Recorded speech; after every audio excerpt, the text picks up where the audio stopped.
میں بہک سکوں یہ مجال کیا، میرا رہنما کوئی اور ہے۔ نحمدہ ونصلی علی رسولہ النبی الکریم الامین، اما بعد فاعوذ باللہ السمیع العلیم من الشیطان الرجیم، بسم اللہ الرحمن الرحیم۔ قال اللہ تبارک و تعالی فی القرآن الحکیم، ان اللہ وملائکتہ یصلون علی النبی یا ایہا الذین آمنوا صلوا علیہ وسلموا تسلیما۔ الصلاۃ والسلام علیک یا رسول اللہ، الصلاۃ والسلام علیک یا نبی اللہ، الصلاۃ والسلام علیک یا شفیع المذنبین وعلی آلک واصحابک یا رحمۃ للعالمین۔ اللہ تبارک و تعالیٰ کی حمد و ثنا سرور کونین نبی دو عالم دو عالم حضرت محمد مصطفیٰ صلی اللہ علیہ وآلہ وسلم اور آپ کے جمیع آل و اصحاب کی بارگاہ ناز میں انتہائی تعظیم تکریم کے ساتھ درود و سلام کے نذرانوں کے بعد انتہائی عزت اور احترام کے لائق سامعین ذی وقار میرے دینی اور یقینی دوستوں، بزرگوں اور بھائیوں، اللہ تعالیٰ کے فضل و کرم سے تفسیر اعجاز القرآن کا تسلسل جاری ہے۔ اسی تسلسل کو مزید آگے لیے چلیں گے اور آج سورہ آل عمران کی اگلی آیات یعنی 7ویں رکوع کی تفسیر اختصار کے ساتھ آپ کے سامنے پیش کی جائے گی۔ اللہ تعالیٰ سے دعا ہے کہ اللہ تبارک و تعالیٰ ہم سب کو حق کی پیروی کرنے کی توفیق مرحمت فرمائے۔ اللہ تبارک و تعالیٰ قرآن کریم فرقان حمید میں ارشاد فرماتے ہیں، یہ 7واں رکوع ہے سورہ آل عمران کا اور آیت نمبر 64 ہے۔ قُلْ يَا أَهْلَ الْكِتَابِ تَعَالَوْا إِلَىٰ قَلِمَةٍ سَوَاءٍ بَيْنَنَا وَبَيْنَكُمْ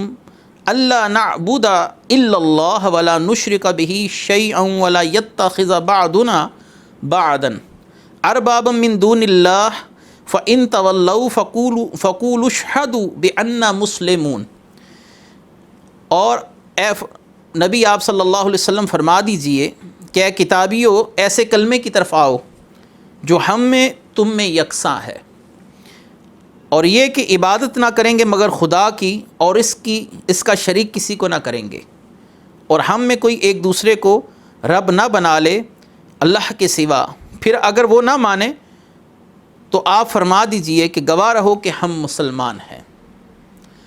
یہ آیت مبارکہ کا تعلق پچھلی آیات مبارکہ کے ساتھ متصلاً ہے۔ ان آیات مبارکہ کا شان نزول کیا ہے؟ شان نزول جب انسان کسی آیت کا سمجھ لیتا ہے تو اس کو قرآن کی تفسیر سمجھنے میں بہت آسانی ہو جاتی ہے۔ آپ نے گزشتہ درس میں یعنی سورہ آل عمران کے 6 رکوع کی تفسیر میں سماعت کیا کہ کچھ لوگ نجران سے نبی کریم صلی اللہ علیہ وآلہ وسلم کی بارگاہ میں کچھ سوالات اور کچھ بحث مباحثے کی نیت سے آئے، اور نبی کریم صلی اللہ علیہ وآلہ وسلم نے جب ان کے سوالات کے تسلی و تشفیع کے ساتھ جوابات مرحمت فرمائے تو انہوں نے نبی کریم صلی اللہ علیہ وآلہ وسلم کے جوابات کو تسلیم بھی نہ کیا اور حق کو ماننے سے انکار کیا۔ اس پر ان کو مباہلے کی دعوت دی گئی۔ نبی کریم صلی اللہ علیہ وسلم سے انہوں نے مباہلہ نہ کیا کیونکہ وہ جان چکے تھے کہ یہ وہی نبی برحق ہیں جن کی پیشن گوئیاں اور جن کی خوشخبریاں انبیاء سابقین دیتے رہے ہیں۔ جاننے کے باوجود کہ یہ نبی رحمت صلی اللہ علیہ وآلہ وسلم وہی نبی ہیں جو آخری نبی ہوں گے، اور آپ صلی اللہ علیہ وسلم ہی کے متعلق ہمارے انبیاء علیہم السلام ہمیں خوشخبریاں دے کر گئے، ہمیں مطلع کر گئے۔ اگر وہ نبی نہ مانتے تو یقیناً مباہلہ کر لیتے۔ مباہلے سے ان کا پیچھے ہٹ جانا اس بات کی واضح دلیل تھی کہ وہ آپ صلی اللہ علیہ وسلم کی رسالت اور نبوت کو دلی طور پر تسلیم کر چکے تھے، فقط ہٹ درمی اور ضد کے باعث آپ صلی اللہ علیہ وسلم کی دعوت کو قبول نہیں کر رہے تھے۔ یہ نجران کے عیسائی نبی کریم صلی اللہ علیہ وسلم کی بارگاہ میں مدینہ میں تشریف لائے تھے۔ یہ مدینہ میں آئے تھے تو مدینہ میں یہودیوں اور عیسائیوں کا آپ صلی اللہ علیہ وسلم کی بارگاہ میں آپس میں بحث و مباحثہ شروع ہو گیا یہودیوں کا دعویٰ یہ تھا کہ حضرت ابراہیم علیہ السلام یہودی تھے، اور عیسائیوں کا دعویٰ یہ تھا کہ حضرت ابراہیم علیہ السلام نصرانی تھے۔ تو یہاں پر اس کا پس منظر میں آپ کے سامنے پیش کرتا چلوں۔ اللہ تبارک و تعالی نے ان دونوں قبائل کے لیے، ان دونوں گروہوں کے لیے کچھ نرمی والا سلوک رکھا کہ اگر تم محمد صلی اللہ علیہ وسلم کی رسالت کو نہیں مانتے، چلو اس کلمے کی طرف آ جاؤ جو کلمہ تمام شریعتوں کے اندر تمام انبیاء علیہ السلام کی طرف سے اپنی امتوں کو اللہ وحدہ لا شریک کی وحدانیت کی دعوت کے طور پر پیش کیا گیا کہ اللہ ایک ہے، اللہ وحدہ لا شریک کا کوئی شریک نہیں۔ یہی وہ کلمہ ہے جو ہم تمام لوگوں میں مشترک ہے۔ اللہ تعالیٰ نے فرمایا کہ اے محبوب آپ ان سے فرمائیے، اے کتابیوں آؤ اس طرف کہ اللہ ایک ہے، اللہ وحدہ لا شریک ہے، اللہ کا کوئی شریک نہیں، نہ ذات میں نہ صفات میں۔ یہ وہ سچ ہے جس میں تمام آسمانی مذاہب مشترک ہیں۔ اللہ تبارک و تعالیٰ نے فرمایا کہ آپ ان سے فرما دیجئے کہ یہ عبادت نہیں کریں گے مگر خدا کی، اور اس کا شریک کسی کو نہیں ٹھہرائیں گے۔ اگرچہ بعد میں یہود و نصارہ اپنے انبیاء علیہ السلام کی تعلیمات سے منحرف ہو گئے اور اپنی کتابوں کے اندر تحریفات کرتے رہے، وقت کے ساتھ ساتھ یہ تحریفات اتنی بڑھ گئیں کہ کتابوں کی اصلی صورت مسخ ہو کر رہ گئی، نہ وہ تعلیمات باقی رہیں، نہ ہی انبیاء سابقین کا وہ پیغام اس طریقے سے آگے بڑھ سکا۔ اس کے باوجود، اتنی تحریفات کے باوجود، مروجہ انجیل ہو یا مروجہ حضرت موسیٰ علیہ السلام پر اترنے والی کتاب تورات ہو، ان کتابوں کے اندر کچھ نہ کچھ ایسے شواہدات موجود ہیں کہ ان انبیاء علیہ السلام نے بھی اپنی امت کو اللہ وحدہ لا شریک کی طرف بلایا کہ اللہ وحدہ لا شریک ذات و صفات میں یکتا ہے، اس کے سوا عبادت کے کوئی لائق نہیں۔ اس کا ثبوت میں آپ کو ان کی مروجہ انجیل کی چند عبارات سے پیش کرتا ہوں کہ یہ کلمہ مشترک ہے یہود میں، نصارہ میں، مسلمانوں میں کہ اللہ کا کوئی شریک نہیں ہے۔ مثلا کتاب الاستثناء ہے، یہ پرانا عہد نامہ ہے جو کہ انجیل کے اندر اس وقت بھی موجود ہے، مروجہ انجیل کا یہ پرانا عہد نامہ ہے۔ کتاب الاستثناء، حضرت موسیٰ علیہ السلام نے فرمایا اے اسرائیلیو، جو آئین اور احکام میں تم کو سکھاتا ہوں تم ان پر عمل کر کے ان کو سن لو، کیونکہ ایسی بڑائی کون سی ہے جس کا معبود اس کے اس قدر قریب جیسے ہمارا خدا کہ جب ہم اس سے دعا کریں ہمارے قریب ہے۔ تم احتیاط رکھو، ایسا نہ ہو کہ تم اپنے خدا کے اس عہد کو جو اس نے تم سے باندھا ہے بھول جاؤ، اس لیے کہ کسی چیز کی کھودی ہوئی مورت بنا لو جس سے تمہارے خدا نے تم کو منع کیا۔ واضح طور پر حضرت موسیٰ علیہ السلام کی طرف سے یہ کتاب الاستثناء ہے، باب یعنی چیپٹر 4 ہے، آیت نمبر 1 تا 25 سے میں نے آپ کے سامنے یہ چند آیات پیش کی۔ دوسری ہی جگہ پر حضرت موسیٰ علیہ السلام کتاب الاستثناء آیت نمبر 27 تا 35، اس کا خلاصہ آپ کے سامنے پیش کرتا چلوں۔ یہ بھی چیپٹر 4 ہے، پرانا عہد نامہ ہے، مروجہ انجیل کے اندر یہ بھی موجود ہے۔ موسیٰ علیہ السلام نے ارشاد فرمایا اور خدا تم کو قوموں میں دائیں بائیں کر دے گا، یعنی تتر بتر کر دے گا، اور جن قوموں میں خداوند تم کو پہنچائے گا ان میں تم تھوڑے رہ جاؤ گے، اور وہاں تم آدمیوں کے ہاتھ کے بنائے ہوئے لکڑی اور پتھر کے دیوتاؤں کی عبادت کرو گے جو نہ دیکھتے نہ سنتے نہ کھاتے نہ سونگتے ہیں۔ مزید آپ نے ارشاد فرمایا یہ سب کچھ تجھ کو دکھایا گیا تاکہ تو جان لے خداوند ہی خدا ہے اور اس کے سوا کوئی ہے ہی نہیں۔ یہ بالکل وہی بات ہے جو قرآن کریم نے بیان کی کہ اللہ وحدہ لا شریک کے علاوہ کوئی خدا نہیں۔ اور باب الاستثناء کے اندر آیت نمبر 27 تا 35 آپ دیکھ سکتے ہیں کہ حضرت موسیٰ علیہ السلام نے واضح طور پر فرمایا کہ خداوند ہی خدا ہے، اس کے سوا کوئی ہے ہی نہیں۔ یہ تو ہوا یہودیوں کی کتاب سے حوالہ، یہودیوں کے لیے حجت اتمام کرنے کے لیے حوالہ دیا گیا کہ یہ وہ کلمہ ہے کہ اللہ وحدہ لا شریک ہے، اس کا کوئی شریک نہیں۔ یہ یہود کے ہاں بھی کتاب کے اندر ایسے ہی موجود ہے، یہود کی مسلمہ کتاب، اور اب عیسائیوں کی طرف ہم اگر رخ کریں تو نیا عہد نامہ موجودہ جو انجیل ہے اس کے اندر انجیل کا جو باب ہے مرکز اور چیپٹر 12 یعنی 12 آیت نمبر 28 تا 30. عیسیٰ علیہ السلام نے انہیں خوب جواب دیا اور وہ پاس ہے اور ان سے پوچھا کہ سب حکموں میں اول حکم کون سا ہے؟ یسوع یعنی عیسیٰ نے جواب دیا اول یہ ہے کہ اسرائیل سن کہ ہمارا خداوند ایک ہی خدا ہے. تو اپنے خدا سے اپنے سارے دل اور اپنی ساری جان اور اپنی ساری عقل اور اپنی ساری طاقت سے محبت رکھ. اس سے بڑھ کر کوئی حکم نہیں ہے. دوسرا حکم یہ ہے کہ تو اپنے پڑوسی سے برابر محبت رکھ. گویا یہ وہ کلمہ ہے جو تمام شریعتوں کے اندر آسمانی مذاہب کے اندر متفقہ ہے کہ اللہ کے سوا ہم کسی کی عبادت نہیں کریں گے، اس کے سوا کسی کو شریک نہیں ٹھہرائیں گے. حتیٰ کہ موجودہ منحرف کتب کے اندر بھی یہ ایسی تعلیمات اور ایسے اشارے واضح طور پر ملتے ہیں جس سے شرک کی تردید واضح طور پر کی جا سکتی ہے. اللہ نعبد الا اللہ ولا نشرک بہ شیئا، اس کی تفسیر ہم پہلے بھی بیان کر چکے ایاک نعبد و ایاک نستعین کے تحت کہ ہم اللہ تبارک و تعالیٰ ہی کی عبادت کریں گے اور کسی کو اس کا شریک نہیں ٹھہرائیں گے. اور فرمایا کہ ہم میں کوئی ایک اللہ کے سوا دوسرے کو رب نہ بنائے. ولا يتخذ بعضنا بعضا اربابا من دون اللہ فان تولوا فقولوا اشهدوا بأننا مسلمون. ہم میں کوئی ایک اللہ کے سوا کسی دوسرے کو رب نہ بنائے، پھر اگر وہ منہ پھیریں تو اے مسلمان تم کہہ دو کہ تم گواہ رہو کہ ہم سچے مسلمان ہیں. اصل میں یہود اور نصارہ کے ہاں اپنے علماء کی پرستش کا جو ایک تصور قرآن دے رہا ہے کہ ان میں یہ پایا جاتا تھا، جیسے کہ سورہ التوبہ آیت نمبر 31 ہے. اللہ تعالیٰ نے فرمایا اتخذوا احبارہم ورہبانہم اربابا من دون اللہ. انہوں نے اپنے علماء اور صوفیاء کو اللہ کے سوا خدا کا شریک ٹھہرا لیا یا خدا بنا لیا.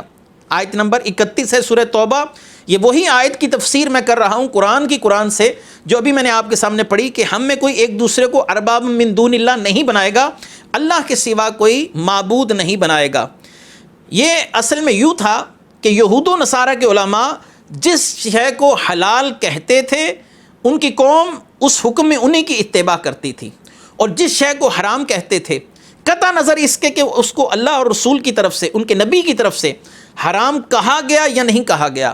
ان باتوں کو نظر انداز کر کر وہ صرف اپنے علماء کے حکم کی پیروی کرتے تھے. یہ علماء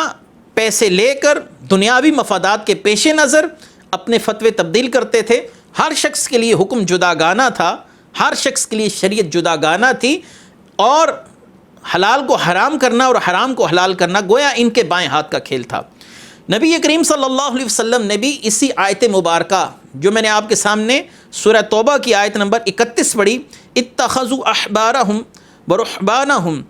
اربابا من دون اللہ، اس کی تفسیر رسول اللہ صلی اللہ علیہ وسلم نے ارشاد فرمائی کہ اہل کتاب اپنے علماء کی عبادت نہیں کرتے تھے. وہ کیا کرتے تھے؟ وہ اپنے علماء سے حلال اور حرام کے مسائل پوچھتے، اور اللہ اور اس کے نبی نے اگرچہ ان چیزوں کا حرام کہا یا حلال کیا اس بات کی پرواہ نہیں کرتے تھے، اپنے علماء کے فتووں پر آنکھیں بند کر کے اعتماد کرتے تھے. علماء نے جسے حلال کیا اس کو حلال کہہ دیا، جس کو حرام کیا اس کو حرام کہہ دیا. یاد رکھیے کہ نبی کی ذات اس آیت سے مستثنا ہوتی ہے. نبی شارع ہوتا ہے اور وہ اللہ کی طرف سے وحی الہی بتانے پر مامور ہوتا ہے، لہٰذا نبی کا بتانا یہ شے حلال ہے یہ حرام ہے یہ اللہ تبارک و تعالیٰ ہی کی دی ہوئی قوت سے، اللہ تعالیٰ کے ہی دیے ہوئے اختیارات سے اس نبی کو جو اختیارات حاصل ہیں اس سے وہ آگے امت کی رہنمائی کر رہا ہوتا ہے. یہاں پر اگر کسی کے ذہن میں یہ سوال آئے کہ تو پھر ہم ائمہ اربع فقہائے کرام کی تقلید کیوں کرتے ہیں، اور وہ ہمارے لیے جو حلال اور حرام بیان کرتے ہیں، کیا ہم مسلمان اس آیت کا مصداق نہیں کہ اتخذوا احبارہم ورہبانہم اربابا من دون اللہ، کہ ان لوگوں نے اپنے علماء کو اپنا رب ٹھہرا لیا، ان کے حلال اور حرام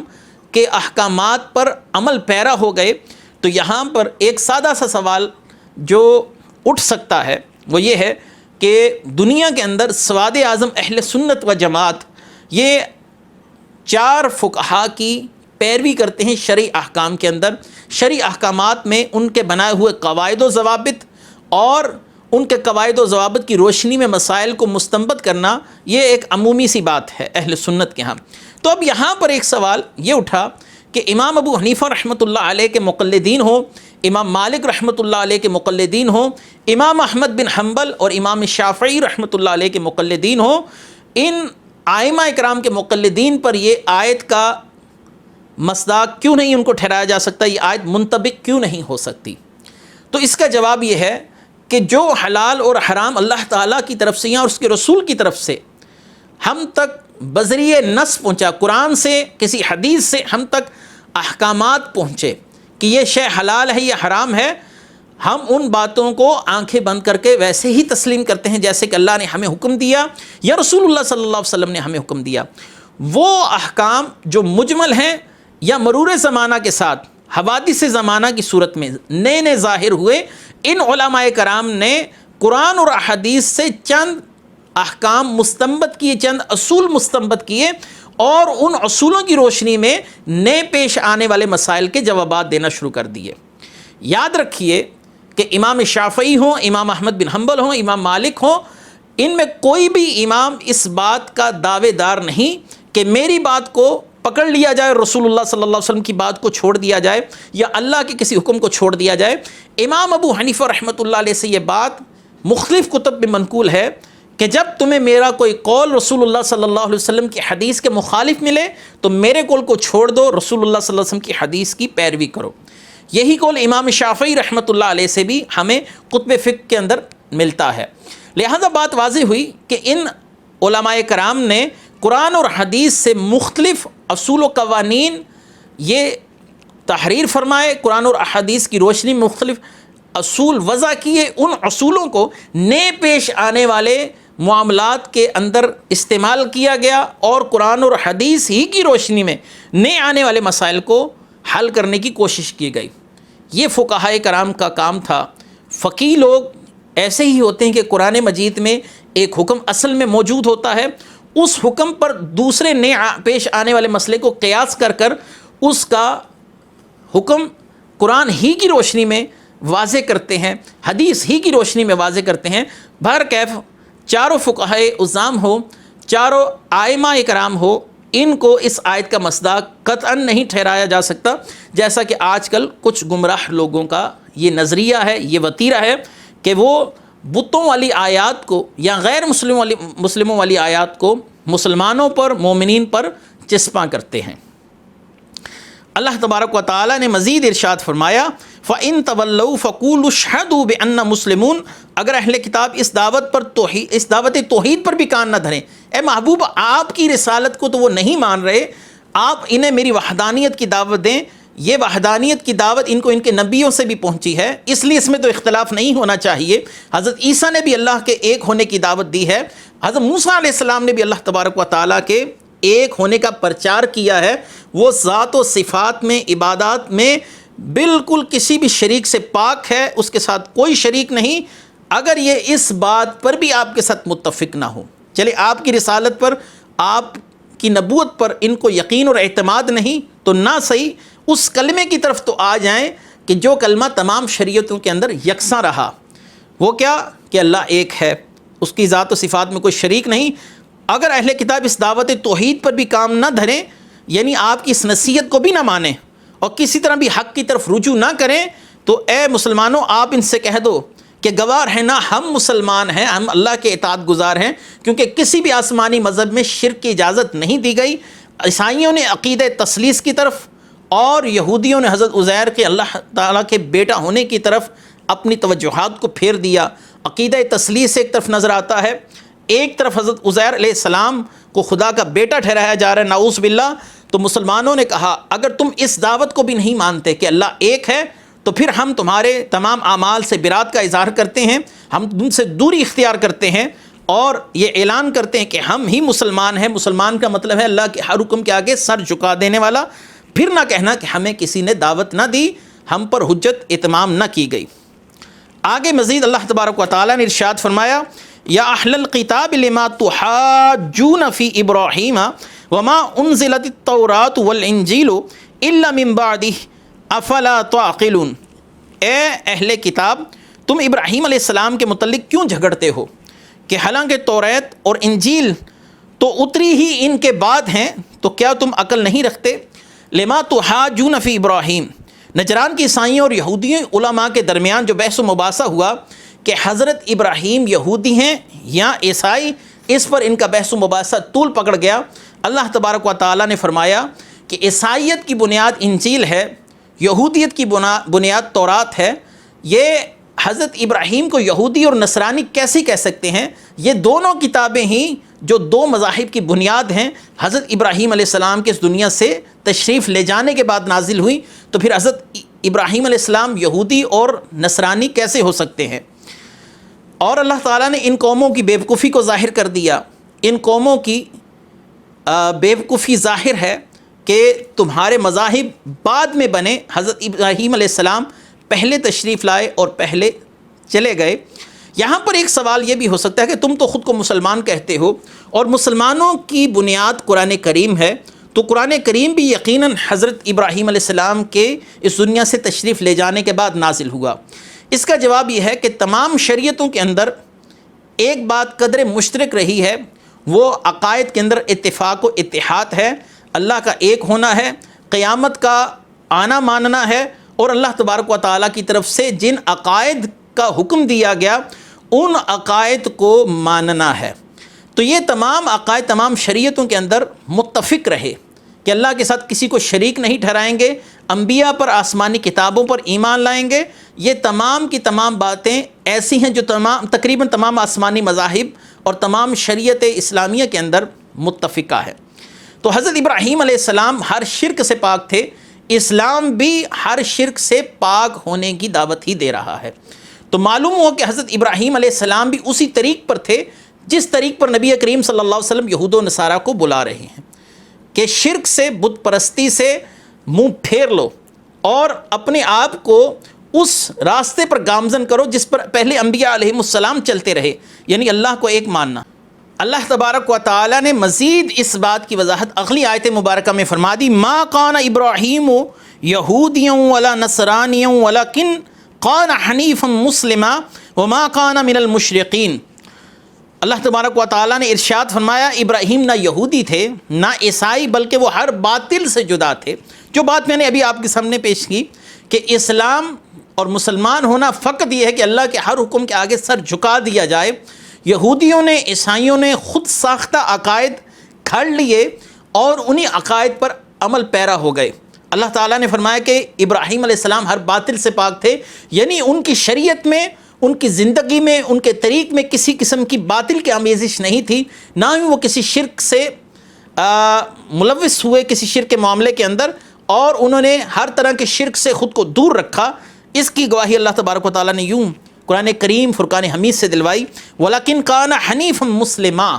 کہ حضرت ابراہیم علیہ السلام ہر باطل سے جدا رہنے والے مسلمان تھے۔ وَمَا كَانَ مِنَ الْمُشْرِكِينَ، وہ مشرکوں میں سے نہیں تھے، جیسے کہ عیسائیوں سے بھی شرک ثابت ہے اور یہودیوں سے بھی حضرت عزیر کو اللہ کا بیٹا کہنا ثابت ہے۔ لہٰذا اللہ تعالیٰ نے ان دونوں کے دعووں کی تردید فرما دی کہ حضرت ابراہیم علیہ السلام کے قریب وہی لوگ ہیں جن کے نظریات، عقائد حضرت ابراہیم علیہ السلام کے عقائد و نظریات سے مماثلت رکھتے ہیں، ان کے قریب ہیں۔ اللہ تبارک و تعالیٰ نے مزید قرآن کریم فرقان حمید کے اندر ارشاد فرمایا، ان اول الناس بابراہیم للذین اتبعوہ وہذا النبی والذین آمنوا واللہ ولی المؤمنین۔ آیت نمبر 67 ہے کہ اللہ تبارک و تعالیٰ ارشاد فرماتے ہیں، بے شک ابراہیم علیہ السلام سے زیادہ قریبی وہ لوگ ہیں اور ابراہیم علیہ السلام کے زیادہ حقدار وہ لوگ ہیں جو ان کے پیرو ہوئے، اور یہ نبی اور ایمان والے اور ایمان والوں کا اللہ والی ہے، اللہ ایمان والوں کا مددگار ہے۔ یہاں پر اس جھگڑے کو حل کیا جا رہا ہے کہ حضرت ابراہیم علیہ السلام کے قریب کون ہے۔ ان اول الناس بابراہیم، ابراہیم علیہ السلام کے نزدیک فقط وہی لوگ ہیں جو ابراہیم علیہ السلام کے عقائد و نظریات اور حضرت ابراہیم علیہ السلام کی دعوت اور حضرت ابراہیم علیہ السلام کے بتائے ہوئے طریقوں کے مطابق زندگی گزار رہے ہیں۔ حضرت ابراہیم علیہ السلام ہر طرح کی باطل کی آمیزش سے دور رہے، اللہ تعالیٰ نے ان کو ہر قسم کے شرک سے دور رکھا، وہ شرک سے بری رہے۔ یہاں پر ایک مسئلہ اور بھی ہے، ابراہیم علیہ السلام کی اولاد ہونے کی بنا پر یہود و نصارہ کو یہ بڑا فخر تھا کہ ہم انبیاء کی اولاد میں سے ہیں، حضرت ابراہیم علیہ السلام کے خاندانی نسب سے ہمارا تعلق ہے، لہٰذا ہم حضرت ابراہیم کے زیادہ قریب ہیں۔ یہ وہ غلط فہمی ہے جس کو دور کیا گیا۔ اللہ تبارک و تعالیٰ نے فرمایا قریب وہی ہے جو تعلیمات پر عمل کرنے والا ہے۔ اسلام نے بھی اسی سوچ کو ختم کیا۔ اگر آپ قرآن کریم فرقان حمید کی اس آیت کی روشنی میں خطبہ حجت الوداع کو غور سے دیکھیں اور سمجھنے کی کوشش کریں تو رسول اللہ صلی اللہ علیہ وآلہ وسلم نے بھی اسی نسلی تعصب کو اور تفاخر کو ختم کرنے کے لیے وہ ارشاد فرمایا تھا کہ آج تم میں کسی کو کسی پر کوئی فضیلت حاصل نہیں ہے مگر تقویٰ کے ساتھ۔ کوئی سیاہ کسی سفید پر، کوئی عربی کسی عجمی پر، کوئی عجمی کسی عربی پر کوئی فضیلت نہیں رکھتا، لیکن اللہ کی اطاعت کے ساتھ یعنی تقوی کے ساتھ۔ تو اللہ تبارک و تعالیٰ کے محبوب حضرت محمد مصطفیٰ صلی اللہ علیہ وآلہ وسلم کی دعوت بھی یہی ہے کہ آپ اپنے نسب پر فخر نہ کریں، آپ اپنی اس نسبت کے اوپر فخر نہ کریں اور خود کو عمل سے بری ذمہ نہ سمجھیے۔ اللہ تبارک و تعالیٰ نے فرمایا ابراہیم کے نزدیک وہی ہیں، ابراہیم علیہ السلام کے قریبی وہی ہیں جو ان کی پیروی کرنے والے ہیں۔ ایسے ہی رسول اللہ صلی اللہ علیہ وآلہ وسلم کے قریب بھی وہی لوگ ہیں جو آپ صلی اللہ علیہ وسلم کے احکامات کی پیروی کرنے والے ہیں۔ فقط نسلی تعلق ہونے کی بنا پر خود کو عمل سے بری ذمہ سمجھنا اور اللہ رسول کے احکامات کی مخالفت کرنا، یقیناً ایسا تعلق کسی انسان کو فائدہ نہیں دے گا۔ میں اس کی مثال آپ کو سیدنا محمد مصطفیٰ صلی اللہ علیہ وسلم کی ایک حدیث مبارکہ کی روشنی میں بیان کرتا چلوں۔ آپ صلی اللہ علیہ وسلم کی حدیث ہے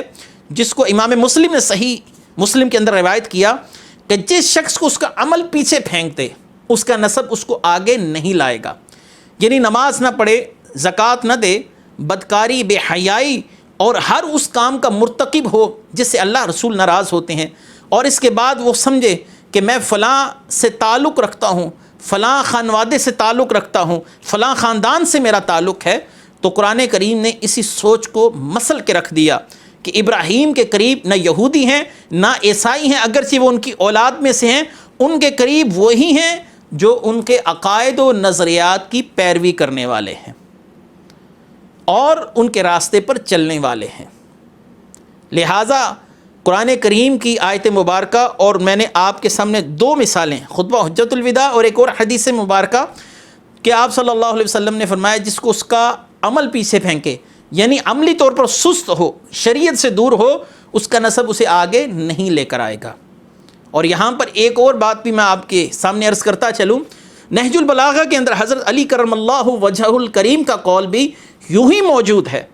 کہ جس شخص کو اس کا نسب پیچھے پھینک دے، عمل پیچھے پھینک دے، اس کا نسب اسے آگے نہیں لے کر آئے گا، کہ اپنے نسب پر اعتماد کرتے ہوئے نہ نمازیں پڑھی، نہ شریعت پر عمل پیرا ہوئے، حقوق العباد کی پامالی، حقوق اللہ کی پامالی یہ اس شخص کا معمول بن گئی، تو ایسا شخص کسی خوش فہمی میں نہ رہے کہ میں شریعت سے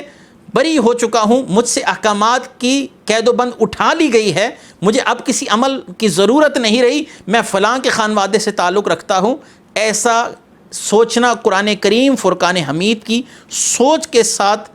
تضاد رکھتا ہے، قرآن کریم کی سوچ کے بالکل متضاد ہے، اس سے الٹ ہے۔ آگے اللہ تبارک و تعالیٰ نے ارشاد فرمایا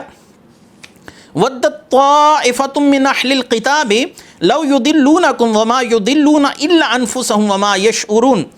کتابیوں کا گروہ چاہتا ہے، یہاں پر مراد یہود ہیں، کہ کسی طرح تمہیں گمراہ کر دیں، اور وہ صرف خود کو گمراہ کر رہے ہیں، انہیں شعور نہیں۔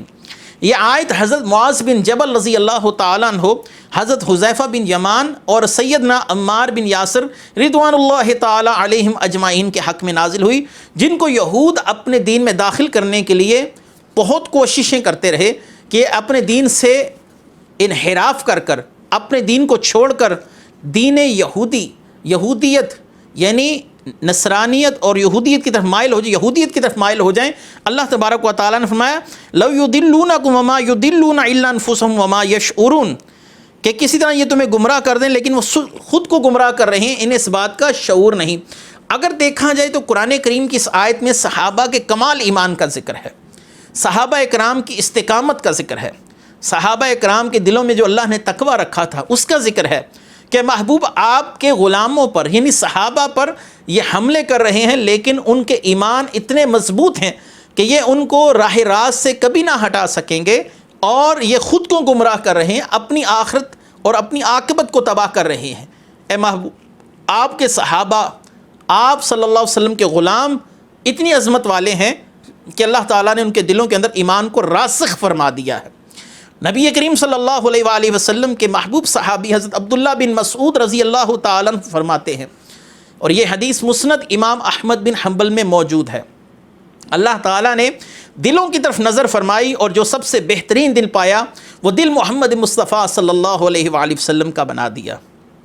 اور اس کے بعد اللہ تبارک و تعالیٰ نے پھر دلوں کی طرف نظر فرمائی تو جو دل سب سے بہترین پائے وہ اپنے محبوب صلی اللہ علیہ وسلم کے صحابہ کے دل بنا دیے، یعنی بہترین دل محمد مصطفیٰ صلی اللہ علیہ وسلم کا، اور اس کے بعد بہترین دل نبی کریم صلی اللہ علیہ وآلہ وسلم کے اصحاب کے چن لیے گئے۔ اللہ تبارک و تعالیٰ نے ایک مقام پر فرمایا اولئک الذین امتحن اللہ قلوبہم للتقوی، یہی وہ لوگ ہیں جن کے دلوں کو اللہ تعالیٰ نے تقوی کے لیے پرکھ رکھا ہے۔ ایک مقام پر اللہ تعالیٰ نے فرمایا فَإِنْ آمَنُوا بِمِثْلِ مَا آمَنْتُمْ بِهِ فَقَدِ اهْتَدَوْا، کہ اے لوگو اگر تم ایسے ایمان لے آؤ جیسے میرے نبی کے اصحاب نے ایمان لایا تم یقیناً کامیاب ہو جاؤ گے۔ قرآن تو ان کے ایمان کو واضح طور پر، ان کے کمالات کو واضح طور پر، ان کے تقوی کو واضح طور پر بیان کر رہا ہے۔ آج کا کوئی شخص اگر ان کے ایمان اور ان کی نیتوں اور ان کے اخلاص پر شک کرتا ہے تو یقیناً وہ شخص مخبوط الحواس ہے۔ قرآن جس کے ایمان کی گواہی دے رہا ہو، جس کی استقامت کی گواہی دے رہا ہو، ایسوں کے ایمان پر شک کرنا گویا اپنا ایمان گنوانے کے مترادف ہے۔ قرآن نے صحابہ کرام کو بہترین جماعت فرمایا، بحیثیت مجموعی صحابہ کرام کو اللہ تعالیٰ نے فرمایا بہترین جماعت ہے۔ کنتم خیر امت، اللہ تعالیٰ نے فرمایا تم بہترین امت ہو، تم امت وسطیٰ ہو۔ یہ پہلا مصداق اس آیت کا تو صحابہ کرام ہے، تو جب صحابہ کرام اس آیت کے پہلے مصداق ہوئے تو پھر خود جان لیجئے کہ اللہ تعالیٰ نے ان کے ایمان کی کس قدر واضح طور پر دلیل دے دی، ان کے ایمان کی کس قدر تعریف فرما دی کہ کیسے عظیم لوگ ہیں یہ لوگ۔ اس کے بعد اللہ تبارک و تعالیٰ نے ارشاد فرمایا یا اہل الکتاب لما تکفرون بآیات اللہ وانتم تشہدون، اے کتابی اللہ کی آیتوں کے ساتھ کیوں کفر کرتے ہو حالانکہ تم خود گواہ ہو۔ یہاں پر اہل کتاب کو ایک بار پھر ان کی بدعمالیوں کی طرف توجہ دلائی جا رہی ہے۔ اے اہل کتاب تم اللہ کی آیتوں سے کیوں انکار والا معاملہ کرتے ہو۔ یہاں پر اللہ کی آیتوں سے مراد کیا ہے؟ یہاں پر نبی کریم صلی اللہ علیہ وآلہ وسلم کی ذات والا صفات مراد ہے کہ آپ کی صفات، آپ کی نعت، آپ کی شانیں جو اللہ تبارک و تعالیٰ نے تورات اور انجیل میں بیان فرمائی تھی، انہوں نے ان کو کھرچ کھرچ کر نکال دیا تاکہ نبی کریم صلی اللہ علیہ وسلم کی رسالت اور نبوت پر لوگ تشکیک کا شکار ہو جائیں۔ ہماری کتابوں میں ان کا ذکر نہیں پائیں گے تو لوگ یقین پریشان ہوں گے، یہ واقعی وہ نبی ہیں کہ جنہوں نے تشریف لانا تھا یا وہ شخص کوئی اور نبی ہوگا۔ یا ادھر سے مراد نبی کریم صلی اللہ علیہ وسلم کے معجزات مراد ہیں کہ اہل ایمان ان آیات کا انکار نہ کرو کہ تمہارے سامنے رسول اللہ صلی اللہ علیہ وسلم کے واضح معجزات ہیں، ان کی صداقت پر دلائل و براہین کے انبار لگ چکے ہیں، اس کے باوجود تم نبی کریم صلی اللہ علیہ وآلہ وسلم کی طرف سے ظاہر ہونے والی نشانیوں کا انکار کیوں کرتے ہو؟ تو یہاں پر رسول اللہ صلی اللہ علیہ وسلم کے معجزات کو بھی مراد لیا جا سکتا ہے کہ معجزات رسول کائنات میں تم نے اپنی آنکھوں سے دیکھ لیے، اس کے باوجود تم رسول اللہ صلی اللہ علیہ وسلم کا انکار کر رہے ہو۔ اور یاد رکھیے، میں پہلے بھی کئی بار درسوں میں یہ بات عرض کر چکا کہ رسول اللہ صلی اللہ علیہ وآلہ وسلم کی صفات، آپ صلی اللہ علیہ وسلم کے کمالات اس قدر واضح تھے کہ یہود و نصارہ آپ صلی اللہ علیہ وسلم کو دیکھتے ہی پہچان گئے کہ یہ وہی نبی آخر الزمان ہیں جن کے وسیلے سے ہم اپنے مخالفین پر فتح حاصل کرتے رہے، لیکن پہچاننے کے باوجود بھی مکر گئے، انکار کر گئے، اور رسول اللہ صلی اللہ علیہ وسلم کی حسد میں، رسول اللہ صلی اللہ علیہ وسلم کی دشمنی میں آپ صلی اللہ علیہ وآلہ وسلم کو نبی اور رسول ماننے سے انحراف ہی کرتے رہے۔ آگے ارشاد فرمایا یا اہل الکتاب لما تلبسون الحق بالباطل وتکتمون الحق وانتم تعلمون، اے کتابی حق کو باطل کے ساتھ کیوں ملاتے ہو، حق کیوں چھپاتے ہو حالانکہ تم جانتے ہو۔ یا اہل الکتاب لما تلبسون الحق، اہل کتاب تم حق کو باطل سے کیوں ملاتے ہو، یعنی غلط باتیں اپنی طرف سے لکھ کر اپنی کتابوں میں کیوں شامل کر دیتے ہو۔ جو اللہ کے احکامات ہیں ان کو آہستہ آہستہ اپنی کتابوں سے خارج کرتے جا رہے ہو، اور اپنے فہم، اپنے ذہن کے مطابق جو تمہیں بات بہتر لگتی ہے اس کو کتاب کے اندر داخل کر دیتے ہو۔ اور یاد رکھیے کہ اللہ تبارک و تعالیٰ کی طرف سے نازل کردہ کتب، ان کتابوں میں اگرچہ تحریفات ہو چکی، اور قرآن بھی اللہ کا کلام ہے، لیکن قرآن باوجود یہ کہ اللہ کا کلام ہونے کے بہت سی تحریفات سے محفوظ رہا۔ اب ذہنوں میں ایک سوال ہے کہ قرآن کریم فرقان حمید بھی اللہ کا کلام اور یہ محفوظ ہے، دوسری کتابیں بھی اللہ کا کلام، وہ محفوظ کیوں نہ رہ سکیں؟ تو سادہ سا جواب ہے، اللہ تبارک و تعالیٰ نے قرآن کریم فرقان حمید میں 6 سپارے سورہ مائدہ میں فرمایا کہ ہم نے ان کتابوں کی حفاظت کی ذمہ داری اس قوم کے علماء پر لگا دی تھی، لیکن قرآن کی حفاظت اللہ تعالیٰ نے اپنے ذمہ لے رکھی ہے۔ اس لیے قرآن کے اندر کوئی شے بھی داخل نہیں ہو سکتی، بس قرآن کریم فرقان حمید ابتدا سے لے کر انتہا تک بالکل محفوظ ہے۔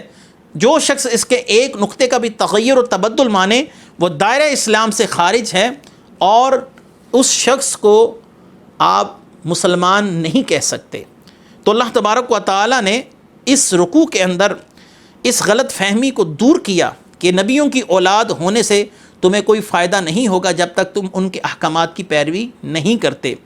مزید یہود و نصارہ کی تحریفات کا ذکر کر دیا گیا،